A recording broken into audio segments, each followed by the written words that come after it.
దేవునికి స్తోత్రము. అనుదిన దేవుని వాక్య ధ్యానమునక ఈరోజు 2025 సంవత్సరము జూన్ నెల 25వ తారీఖు. ఈరోజు ధ్యాన వాక్యము పరిశుద్ధ గ్రంథము నుండి యోహాను వ్రాసిన మొదటి పత్రిక 5వ అధ్యాయము 4వ వచనాన్ని ధ్యానించుకుందాము. ధ్యాన వాక్యాన్ని పరిశుద్ధ గ్రంథము నుండి చదువుకుందాము.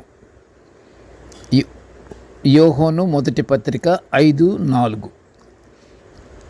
దేవుని మూలముగా పుట్టిన వారందరూ లోకమును జయించుదురు.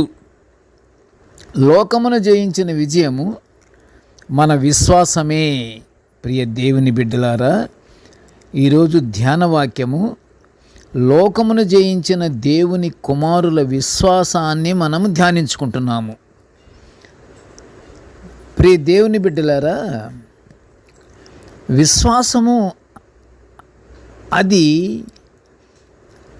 అది సామాన్యమైనది కాదు. అది చాలా పవిత్రమైనటువంటి మాట. ఆ విశ్వాసం అంటే పరలోకానికి మార్గము. పరలోకానికి మార్గమనే విశ్వాసం అంటారు. ఇక్కడ ఈ రోజున మనము విశ్వాసాన్నే మనం ధ్యానించుకుంటున్నాము.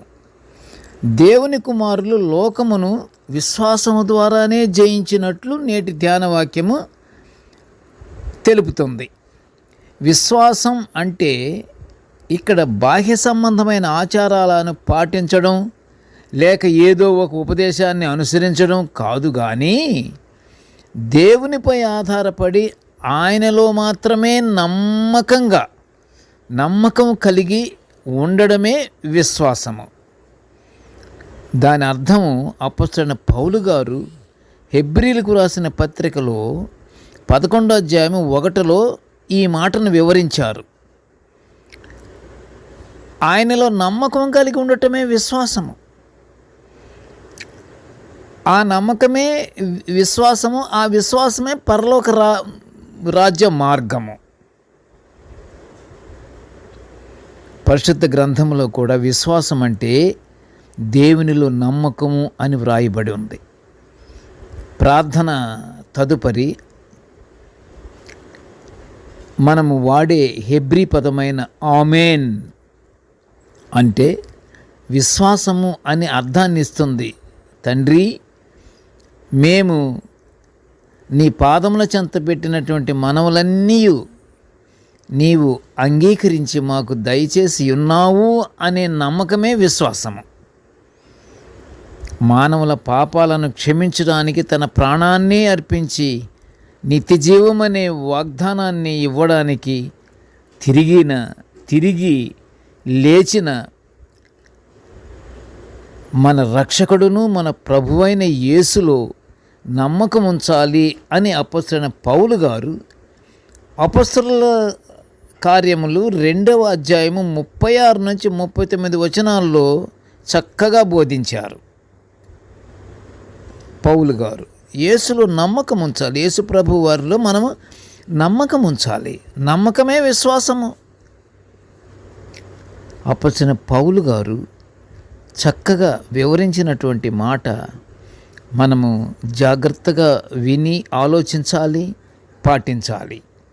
అంతటి విశ్వాసం కలిగిన వారే దేవుని కుటుంబములో పాలిభాగస్తులని కూడా పౌలు గారు గలతీలకు రాసినటువంటి పత్రిక 3వ అధ్యాయం 23లో ప్రకటిస్తున్నారు. విశ్వాసం కలిగిన వారే దేవుని బిడ్డలు, దేవుని కుటుంబంలో పాలిభాగస్తులట. అబ్బా, ఎంత గొప్ప మాట! యేసుక్రీస్తు ప్రభువునందు విశ్వాసము అసాధ్యమైన వాటిని సుసాధ్యము చేయుటకు మనకు అనుగ్రహించిన మార్గమే విశ్వాసము. అది కూడా నీతి మార్గములలో నడిపిస్తాడని కీర్తనకారుడు 23వ సంకీర్తన 3వ వచనంలో కీర్తిస్తున్నాడు. అది నీతి మార్గములోనే నడిపిస్తున్నట్టు ఎప్పుడు విశ్వాసం కలిగి ఉంటే. అందుకని మనము నీతి మార్గములలో మనం నడవాలి అంటే మన విశ్వాసము కలిగి ఉండాలి.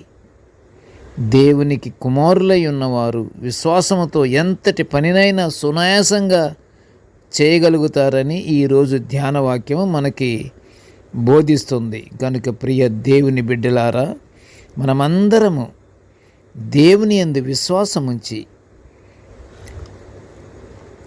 ఆయన మాటలను, ప్రభువారి యొక్క ఆజ్ఞలను, ఆయన కట్టడలను మనము అనుసరిస్తూ నిత్య ప్రార్థనలతో మనము జీవించుచు ఒకరికొకరము ఆనందముతో, ప్రేమతో మనము మెలుగుచు ప్రభురాజ్యము కొరకు ఎదురు చూస్తూ దేవుని యందు భయభక్తులు కలిగి కానీ ఉండి మనము పరలోక ఆశీర్వాదాలు పొందుకుందాము.